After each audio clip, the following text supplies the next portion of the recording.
자, 오늘은 마태복음 16장을 읽었습니다. 마태복음 16장에 이제 바리새인과 사두개인들이 예수님을 시험하기 위해서 찾아옵니다. 사실 바리새인과 사두개인은 서로 마음이 안 맞아요. 서로가 이 바리새인들은 보수주의, 극단적인 보수주의, 사두개인들은 현실주의, 다른 진보파라고 말할 수가 있겠죠.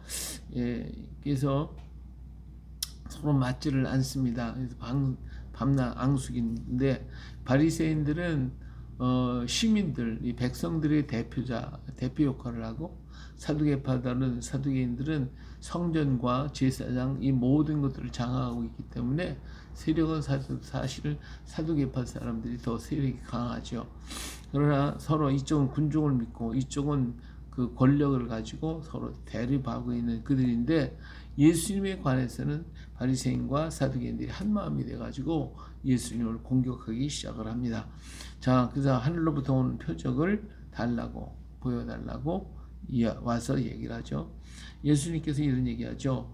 너희가 저녁에 하늘이 붉으면 날이 좋겠다 하고 아침에 하늘이 붉고 흐리면 오늘은 날이 굽겠다 하나니 너희가 날씨는 분별할 줄 알면서 시대의 표적은 분별할 수 없느냐 이렇게 말씀하시면서 악하고 음란한 세대가 표적을 구하나 요나의 표적밖에는 보여줄 표적이 없느니라 이렇게 말씀하셨어요. 자, 여기 말씀 속에는 자, 너희가 날씨는 분별한다. 그러니까 시대의 상황과 모든 환경과 되어지는 사건을 보면 뭐 어느 정도 알고 깨닫는 거예요. 뭐 100% 알 수는 없지만 어느 정도 분별하고 이 시대가 어떻다는 것을 알 텐데 그렇지 못하다 그래요. 오늘 우리들도 마찬가지 아닙니까? 우리가 모든 세상에 되어지는 표적들을 보니까 이게 정말 세상이 어떻게 될 것인가 걱정이 되고 염려가 되는 부분들이 얼마나 많아요. 이것이 예수님께서 말씀하셨던 그러한 마지막 시대의 수많은 재난과 환난과 많은 자연재해들이 일어날 것이라고 했던 이것이 하나의 징조라고 얘기했는데 그런 징조에 대해서 지금 우리가 하나씩 보고 있잖아요. 이럴 때 우린 준비하고 예배하고 깨어 있어야 하는 것인데 근데 모르고 맹탕 그냥 뭐 옛날에 지금은 다름없이 먹고 마시고 시집가고 장가가고 그냥 멋대로 살아가고 있기 때문에 오늘 우리 자신들이 한 번 더 깨닫고 알아야 되지 않겠냐 하는 것이죠. 이 바리새인과 사두개인들은 그런 것들을 분별할 줄은 모르는구나 이렇게 말씀하시면서 마지막 한 가지 내가 너에게 보여줄 것은 요나의 표적밖에 보여줄 게 없다 이런 말씀을 하셨어요. 먼저 번에서도 역시 마찬가지로 요나의 표적에 대해서 말씀을 하셨죠. 요나가 어때요? 물고기 뱃속에 들어갔다가 사흘 만에 나와서 외쳐준 것처럼 나도 역시 요나처럼 들어갔다가 나올 것이다 라고 하는 것을 간접적으로 지금 말씀해 주고 계시는 것이죠. 자, 이렇게 하면서 예수님 그들과 변론할 필요가 없기 때문에 떠나셔요. 제자들이 건너편으로 갈새 떡 가져가기를 아마 지금 배를 타고 갈릴리 바다 건너편으로 갈 때 떡을 준비를 못했어요. 준비를 못해가지고 걱정하고 이제 준비를 못하고 갔는데 예수님께서 갑자기 하신 말씀이 뭐냐면 바리새인과 사두개인들이 누룩을 주의하라 이렇게 얘기를 하시니까 제자들이 우리가 떡 가져가지고 안 가지고 아시고 이것 때문에 걱정하시는 거구나 이렇게 지들끼리 이제 숙닥거리니까 예수님께서 뭐라고 하셨어요? 믿음이 작은 자들아 어찌 떡이 없음으로 서로 그러냐. 뭐 우리는 항상 모든 걸 생각하는 것이 하나님의 말씀의 표준, 예수님의 마음의 표준을 바라보고 생각하는 것이 아니라 언제나 내 편에 서서 나 자신의 위치에 서서 모든 걸 판단하려고 하잖아요. 상대방과 얘기할 때도 상대방의 마음을 읽고 그 사람이 무엇을 말하고자 하는지를 우리가 안다고 하면 동문서답을 하지 않아요. 근데 그걸 모르면 동문서답하는 거지. 지금 제자들도 마찬가지예요. 예수님께서 하신 말씀이 바리새인과 사두개인의 누룩을 조심하라. 조금 전까지 바리새인과 사두개인들과의 이 변론이 일어났었잖아요. 이런 말씀을 하고 예수님이 지금 마음이 착잡하신 거예요. 그렇게 많은 표적을 보였고 그렇게 많은 것을 가르쳐 주고 알게 해줬지만 저들은 깨닫지 못하고 계속 예수님마다 함정에 몰아넣으려고 이 모양 저 모양 하는 그 모습을 볼 때 주님의 마음이 얼마나 척첩하고 힘들고 어려웠겠어요. 그래서 제자들에게 그냥 그렇게 말씀하시는 거예요. 바리새인과 사두개인의 누룩을 조심해. 네, 이렇게 얘기를 해요. 그러더니 제자들은 또 그거를 상관않고 자기들이 준비하지 못한 거, 부족한 거, 세상에 육신에 먹을 거 이것만 생각하고 얘기를 하고 있는 거예요. 예, 그랬더니 예수님께서 그게 아니다. 내가 너희들이 빵 때문에 얘기하는 거냐? 깨닫지 못해? 떡 5개하고 5,000명 먹이고 죽은 것이 몇 바구니고 떡 7개로 4,000명을 먹이고 남은 것이 몇 광줄이냐? 예? 알잖아. 너희들이 다 알잖아. 근데 뭘 그거 갖고 걱정해? 이런 얘기를 할 때 제자들이 그제서야 바리새인과 사두개인의 교훈을 조심하라는 얘기구나 이런 얘기를 하셨어요. 자, 이 누룩이라고 하는 것은 작은 것이지만 그것이 한번 퍼지면 온 덩어리 다 퍼진다고 앞정에서도 천국에 대한 얘기를 할 때도 말씀하셨는데 좋은 것도 이것이 퍼져나가면 막 그냥 크게 퍼져나갈 수 있고 나쁜 것도 금방 퍼져나가요. 이 바리새인과 사두개인 누룩들이 작은 것이라도 내 마음에 들어온다면 그것이 다 퍼져갖고 너희들을 망하게 한다는 거예요. 다 부풀게 해버려 상하게 만들 것이라고 하는 것을 지금 말씀해주고 있어요. 그래서 이 누룩이라는 것이 좋게도 얘기할 수 있고 나쁘게도 얘기할 수가 있어요. 좋은 것이 퍼져나간다. 이게 퍼져나간다고 할 때는 좋게 해석이 될 것이고 그렇지 않고 이걸 상하게 만드는 것이다. 너를 갖다 좋은 것이 아닌 나쁜 것으로 이게 다 물들게 한다고 할 때는 그 나쁜 부분이 되어지겠죠. 그러니까 여러 가지로 해석할 수가 있겠죠. 예, 이렇게 해서 제자들에게 이 바리새인과 사두개인들의 그 누룩을 조심해라. 오늘도 우리 주변에 일어나는 세속적이고 세상적인 수많은 누룩들이 오늘 우리에게 다가오고 있는데 마지막 때에 마귀가 사탄이 예비한 것이 뭐예요? 인본주의적인 신앙이에요. 인본주의 사상 이것들이 지금 서서히 우리에게 다가옵니다. 처음에 시작한 것이 적은 것 같지만 이게 크게 퍼지고 있거든요. 옛날에 공산주의라고 하는 게 저 유럽에 있는 조그만 그 허수아비 같은 것들 보잘것없는 것들이 역사하고 있네. 그런 것들이 날뛰고 있네. 근데 그것이 나중에 커져가지고 중국과 러시아뿐만 아니라 전 중앙아시아가 전부 공산주의에 물들어 버리고 이것으로 얼마나 많은 사람이 죽고 많은 사람이 고난을 당하고 오늘날도 공산주의 속에 있는 사람들이 얼마나 많은 고통을 당하고 있냐 이 말이에요. 이렇게 적은 것이지만 잘못하면 이게 크게 퍼져나가는 것이거든요. 오늘 또 우리 그리스도인들을 죽이고 믿음을 없애버리고 하나님을 멀리하게 하기 위해서 하나님 없애기 위해서 인본주의 사상이 우리 주위에 판연히 자꾸 막 역사하고 있어요. 이것으로 대표적으로 나타나는 게 동성애 사건, 차별금지법 뭐 이런 것들로 인해서 우리에게 다가오고 있단 말이에요. 근데 이걸 모르고서 그냥 거기에 빠져들고 거기에 찬송하고 거기에 빠져들어간다면 그것은 나도 모르게 그 작은 누룩이 우리 마음에 들어와서 우리를 갖다 다 망하게 만드는 결과를 가져오니 정신을 바짝 차리고 오늘도 우리도 바리새인과 사두개인의 누룩을 조심해야 할 줄로 믿습니다. 자, 오늘 예수님께서는 제자들을 데리고 가이사랴 빌립보 지방으로 소풍을 가셨어요.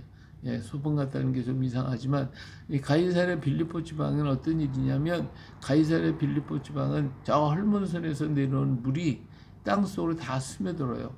그렇기 때문에 그 물이 보이지를 않는데 이 가이사랴 빌립보 지방에 이르르면 그 물이 그냥 갑자기 바위 틈에서부터 막 쏟아져 나와요. 이게 주변에는 물이 없는데 갑자기 거기서 막 이 바위 속에서 물이 막 펄펄 쏟아져 나오니까 사람들이 와 여기에는 어떤 신이 있는가 존재하는가 보다 해가지고 거기에다가요 각종 모든 신상을 갖다 잔뜩 갖다 거기다가 만들어 놨고 거기에는 팜신전이라고 하는 엄청나게 큰 대리석으로만 큰 그런 성전이 있고 또 헤로드 왕이 가이사 아구스도 다시 말하면 로마 황제를 위한 신전, 황제 숭배의 신전도 거기에 만들어 놨어요. 그래서 정말 이게 물이 귀한 그 땅 위에 물이 막 쏟아지니까 여기는 신의 역사인 신이 있는 곳이다 라고 해서 그런 각각의 로마 황제의 신전, 팜 신전 그 밖에 수많은 신이라는 신은 모든 곳에 막 가득히 차 있단 말이에요. 그러나 그곳을 향하여 예수님이 찾아가시는 거예요. 참 별난 데를 다 가신 것 같지 않아요? 그래서 이 제자들 12제자를 데리고 이 신들이 막 가득하여 있는 가이사랴 빌립보 지방을 한 바퀴 쫙 돌아보시고 나오시면서 예수님이 이런 얘기해요. 야, 사람들이 나를 누구라고 그러냐 이렇게 얘기를 하죠. 그때 사람들이 뭐라 그래요? 제자들이 어떤 사람은 세례요한, 더러는 엘리야, 어떤 에레미야나 선지자 중에 하나나 여러 가지로 지금 제자들이 이러쿵저러쿵 얘기를 할 때에 예수님이 들으시고 가만히 계시더니 하시는 말씀이 뭐라고요? 너희는 나를 누구라고 하냐? 너희는 그렇다면 나를 어떻게 봐셔? 나를 누구라고 말할 수 있냐? 이렇게 얘기할 때 아마 제자들이 가만히 있었겠죠. 무슨 말을 하지도 못했을 거예요. 근데 성미가 있는 급한 이 베드로가 툭 튀어나오더니 하는 얘기가 주는 그리스도시요 살아계신 하나님의 아들이십니다. 이렇게 고백을 해요. 이 얘기를 들으신 예수님은 정말로 기뻐하셨죠. 그래서 이렇게 얘기해. 바요나 시몬아 내가 복이 있다. 이를 내게 알게 하니는 내 혈육이 아니라 하늘에 계신 내 아버지시니라. 예, 너 지금 그렇게 고백한 것은 내 자신이 얘기하는 게 아니라 하나님께서 아버지께서 지금 너에게 성령을 통하여 가르쳐 준 것이다. 알게 해 주신 것이다. 이렇게 말씀하죠. 그러니까 이 고백은 굉장히 중요한 고백이에요. 그래서 예수님께서 이름을 바꿔주죠. 너를 이제는 베드로라고 부를 거예요. 시몬이었던 이름이 베드로로 바뀌면서 이제 이 반석에 내 교회를 세우리니 음부의 권세가 이기지 못하리라. 이 베드로 반석. 근데 이 반석이라는 것은 다른 것이 아니에요. 그의 신앙의 고백이 반석이 되는 거예요. 오늘 또 우리 예수 그리스도를 향하여 우리 뭐라 주는 그리스도시요 살아계신 하나님의 아들이십니다. 이 바탕 위에 내 신앙이 세워져야지 다른 것에 세워진다면 그것은 무너지는 모래 위에 세운 집과 같은 거예요. 오늘 이 반석 위에 흔들림이 없는 이 반석 위에 세워질 때에 우리가 구원의 역사가 일어나게 되는 것이죠. 예. 그래서 뭐라고 그랬어요? 예수님이 베드로에게 내가 천국 열쇠를 내게 주리니 내가 땅에서 무엇이든지 매면 하늘에서 매일 것이요 내가 땅에서 무엇이든지 풀면 하늘에서도 풀리리라. 예, 이렇게 얘기를 하셨어요. 그래서 베드로가 천국 열쇠를 가지고 들어갈 자와 나갈 자를 갖다가 구분한다고 생각을 해서 천주교에서는 베드로가 천국 문지기로 하고 문지기를 지금 시키고 있다고 이런 얘기를 하고 있어요. 근데 그게 아니라 하늘문을 열 수 있는 비결은 뭐냐? 바로 이 고백이 있어야 돼요. 오늘 주는 그리스도시요 살아계신 하나님의 아들이십니다. 주는 그리스도시요 우리를 메시아 우리를 구원할 자요. 예. 그리고 우리 하나님은 하나님의 아들이십니다. 예수님은 하나님의 아들이십니다. 이 고백을 우리가 할 때에 우리가 이 고백 속에 들어가야 우리는 천국에 들어갈 자격을 얻게 된다 그 말이죠. 그러면서 예수님이 제자들을 경고하사 자기가 그리스도인 것을 아무에게도 이르지 말라. 예수님 그것을 인정하시고 받아들이시고 그리고 그것을 제자들에게 당부하면서 아직까지는 그런 얘기 할 때가 아니다 하고 입단속을 시키시는 모습을 볼 수가 있습니다. 왜? 이거 잘못했다가 예수님이 그리스도라고 하면 이 바리새인과 사두개인들 저거 죽일 놈 어떻게 하나님을 못 얻고 인간이 돼서 그리스도라고 말하느냐.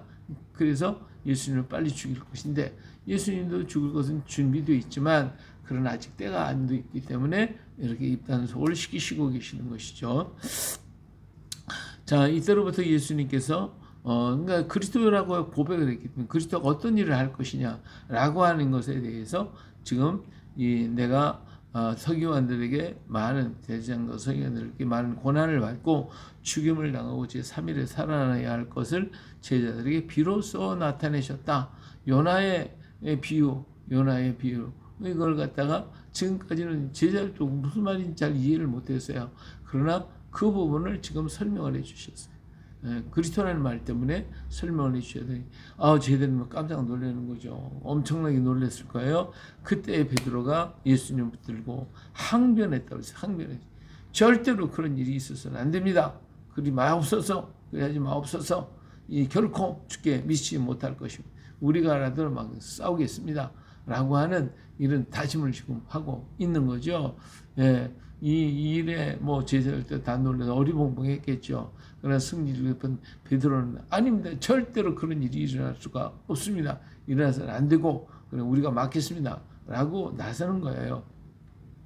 자, 예수님이 그것을 봤을 때는 아마 기뻐할 수도 있었잖아요. 육신적으로 생각하는데요. 하면 근데 예수님은 그것을 그렇게 말씀하지 않고 베드로가 이렇게 얘기할 때 베드로를 돌이켜 바라보며 사탄아 내 뒤로 물러가라.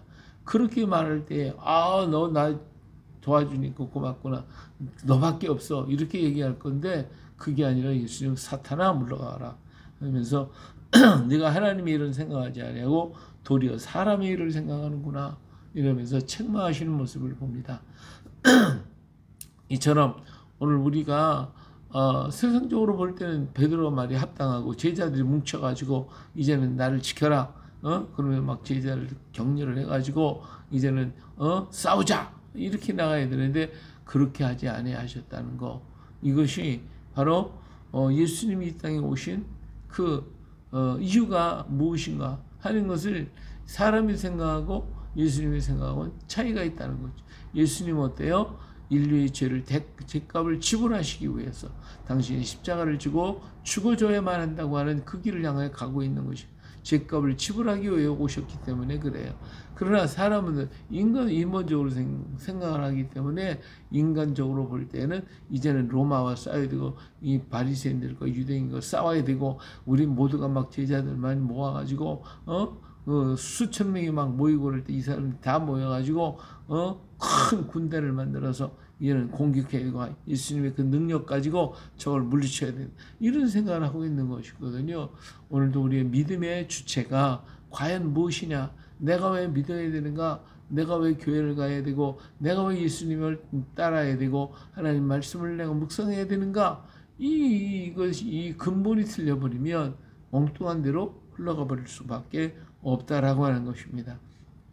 그럼 그것은 결국은 인본주의 생각이요. 그것은 나를 하나님의 뜻을 망치게 되는 결과를 가져오게 되는 거예요. 만약 예수님께서 베드로의 것을 받아들였다면 인류 구원은 끝나는 것이죠. 이제 뭐 더 이상 길이 없어요. 그러나 예수님은 그를 물리치고 사탄이 생각이다. 물러가라. 사람의 일을 생각하는 거야. 그러면서 예수님이 하신 말씀이 나를 따라오려면 자기를 부인하고 자기 십자가를 지고 나를 따를 것이다. 너는 제 목숨을 구원하고자 하면 잃을 것이요 너는 나를 위하여 제 목숨을 잃으면 찾으리니 사람이 만약 온천을 얻고도 제 목숨을 잃으면 무슨 유익이 있으리요. 사람이 무엇을 주고 제 목숨과 바꾸겠느냐. 자 이제는 죽어야 된다. 이 말씀을 위해서 당신도 십자가를 지고 갈 것이고 나를 따른 너희들도 역시 십자가를 지고 가야 된다. 이런 말씀을 해서 이게 무슨 말인지 몰랐고 깨닫지 못했지만 나중에 예수님 부활하시고 승천하신 이후에 제자들의 마음속에 이 말씀이 베껴가지고 어떠한 곳에서 내가 죽을지라도 담대하게 외치고 증거해서 모두가 요한을 빼고 나머지는 다 순교를 당해요. 전부 다 순교를 당해요. 예, 정말 이 말씀 그대로 예수님 말씀 그대로 실천해서 순교하기까지 역사하고 있는 모습을 볼 수가 있습니다. 그렇게 오늘 우리들 속을 완전히 무장하고 완전히 세워서 정말 하나님의 복음을 위해서 일할 때에 우리가 진정한 그리스도의 사람이 되어지는 것입니다. 인자가 아버지의 영광으로 천사들과 함께 오리니 그때 각 사람의 행한 대로 갚으리라. 진실로 너에게 이르노니 여기서 있는 사람 중에 죽기 전에 인자가 그 왕권을 가지고 오는 것을 볼 자들도 있느니라. 예, 지금은 너희가 모르지만 그러나 그때에는 우리 하나님이 너희들의 행한 일을 다 기억할 것이다. 그래서 제자들은 뒤돌아보지 않고 끝까지 주를 위해서 목숨 바쳐 일했던 것을 볼 수가 있습니다. 그리고 내가 왕권을 가지고 온 그 모습을 너희 중에 볼 자도 있을 것이다 라고 얘기했는데 이 모습을 생각하고 제자들이 나중에 자기들의 생애에 예수님 오시리라고 생각을 했던 것은 그런 착각이었던 것을 볼 수가 있죠. 이 문제는 이제 17장으로 넘어가면서 예수님이 변화산성에서 이루어진 사건을 통하여 이것을 발세워주고 계시는 것을 볼 수가 있습니다. 그래요. 오늘 마태복음 16장에서 하늘로부터 오는 하늘로부터 오는 증거, 표적을 보여달라. 예수는 요나의 표적이다. 그 요나의 표적이 뭐냐? 이걸 가르치시기 위해서 예수는 제자들을 데리고 가이사르 빌립보 지방에 가서 예수님 누구심을 알게 해줬고, 그리고 그리스도이신 것을 말했을 때 그제서야 비로소 요나의 표적이 무엇인가를 보여주시고 가르쳐 주시고 계시는 모습을 봅니다. 그런데 이런 것들을 받아들이고 정말 그러면 우리도 그렇게 죽겠습니다. 같이 하겠습니다. 하는 게 아니라 인본주의 사상과 또 부딪히는 여기서 모습을 볼 때 예수는 그것까지도 과감하게 물리치시고 당신의 길을 향하여 금식하시며 40일 금식하시며 가슴에 착정하셨던 그 길을 향하여까지 달려가시는 예수님의 모습을 볼 수가 있습니다. 그리고 우리에게 부탁합니다. 너희도 마치 정말 생명을 걸고 이 일을 위해서 싸워야 된다라고 하는 거. 그래서 제자들도 이 길을 갔기 때문에 오늘 이 복음이 오늘 여기까지 증거된 줄로 믿습니다. 오늘 우리에게도 최선을 다하여 이 복음을 전하고 증거하는 믿음의 증인들이 되어야 할 줄로 믿습니다. 할렐루야. 오늘 또 주의 날 주 앞에 나와서 예배하며 영광과 찬양을 마음껏 하나님께 돌려드리는 구원을 노래하고 구원을 찬양하는 복된 날 되시기를 예수님의 이름으로 축복합니다. 할렐루야. 아멘.